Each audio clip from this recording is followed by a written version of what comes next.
In a small American church, one Muslim youth stood alone, challenged by a pastor. By Allah's will, his calm answers led not to defeat, but to an entire congregation embracing Islam.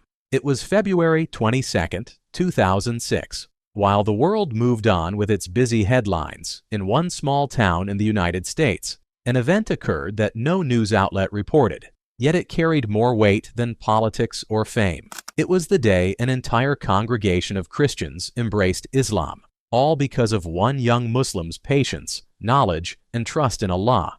The young man was an Arab student studying in America. He had recently finished college. Far from his homeland, away from his family, he carried Islam with him not only as a belief, but as a living example. He was not a scholar with volumes of books, nor a famous preacher, but a simple young man who had devoted himself to learning his religion sincerely. He studied the Quran, reflected on the lives of the prophets, and prepared himself to answer questions about Islam wherever they came. During his time in America, he became close friends with a Christian.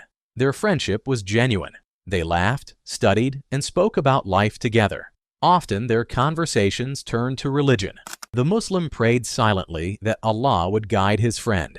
He never imagined that one day his path would lead him to stand before a church full of people. On that fateful afternoon, the two friends walked through the village. They passed a modest church, its tall windows glowing with colored glass. The Christian suggested they go inside. The Muslim hesitated. His heart was uneasy, but his friend pressed him, insisting that it would be harmless. Out of courtesy, the Muslim finally agreed. The interior was calm, filled with wooden benches polished by years of use. The scent of wax and old books lingered. The young Muslim sat quietly, his eyes lowered, his mind remembering Allah. Moments later, the pastor entered, and the congregation stood to show respect. The Muslim remained seated. The pastor's eyes scanned the rows and then fixed upon him. A shadow crossed his face. "There is a Muslim among us," he declared. "I want him to leave." The words echoed across the hall. Heads turned. Murmurs rippled through the room. The demand was repeated again and again, but the young Muslim sat calmly, neither defensive nor aggressive. His silence was a shield, his composure a statement of faith. Finally, the pastor promised his safety if he left. Respectfully, the youth rose and walked toward the exit. At the door, he turned back and asked, "How did you know I am a Muslim?" The pastor replied, "From the marks upon your face." The young man nodded and turned again to leave. But Allah had written something else for that day. The pastor, emboldened by his audience, stopped him. He decided to make an example of this Muslim, to use him to prove his own knowledge. "Wait," he said.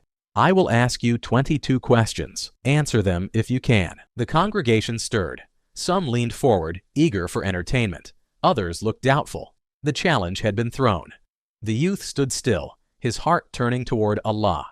He remembered the verse, "And whoever relies upon Allah, then He is sufficient for him." With calm confidence he accepted. The pastor asked, "What is the one without a second?" The young man answered, "Allah, the one and only, who has no partner." The pastor frowned but pressed on. "What are the two without a third?" "The night and the day," he replied. "Two signs of Allah's greatness." Whispers rose in the church. The answers came without hesitation. "The three without a fourth?" the pastor demanded.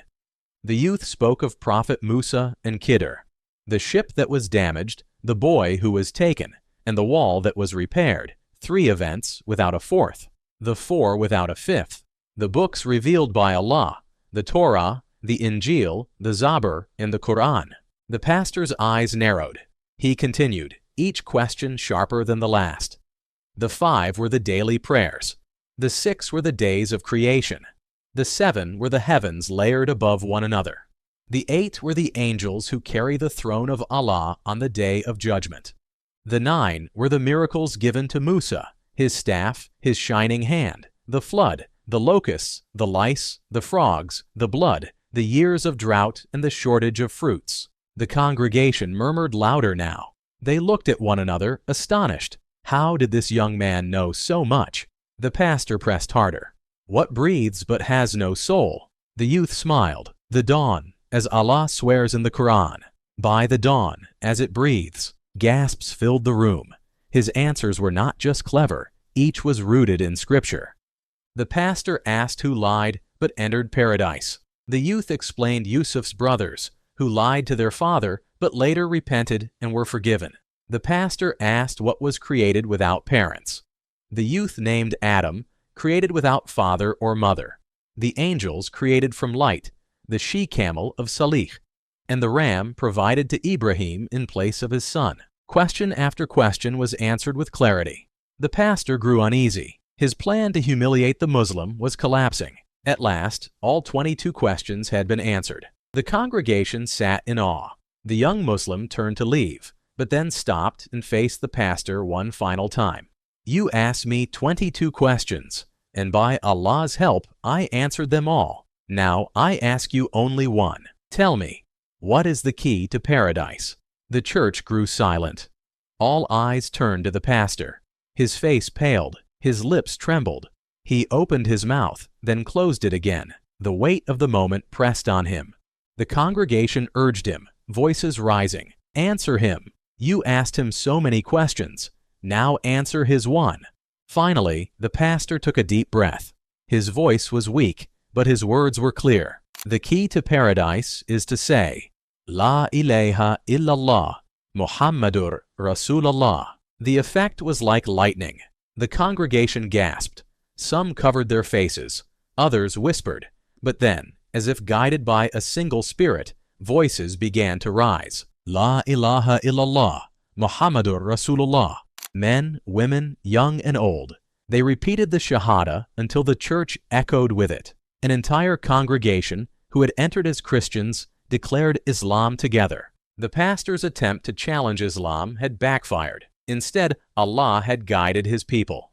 The young Muslim lowered his head in humility. He did not shout or boast. He simply praised Allah in his heart, knowing that guidance comes only from Him. This story carries timeless lessons. It shows the value of knowledge. The youth was not a scholar, yet his sincere study gave him the ability to answer wisely. Without knowledge, dawah weakens. With it, truth shines.